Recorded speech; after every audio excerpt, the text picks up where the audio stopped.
Kahadluki ang Dios ug himaya siya, kaya nganlaw sa hukom niabot na.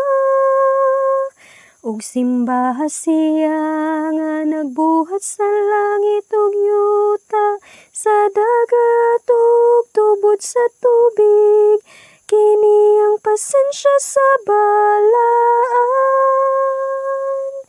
Sila nga nagtuman sa sugo sa Dios ug pagtuo ni Jesus. Babilonia nagunob ang dakong syudad, kay gipainom niya ang tanang nasod sa kupa sa pakighilawas, kini ang pasensya sa balaan. Sila nga nagtuman sa sugo sa Dios ug pagtuo ni Jesus.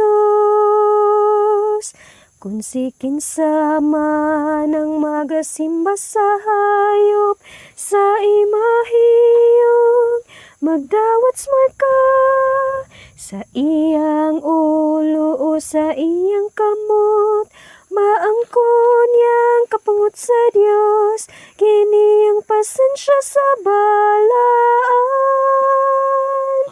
Sila nga nagtuman sa sugo sa Dios ug pagtuo ni Jesus.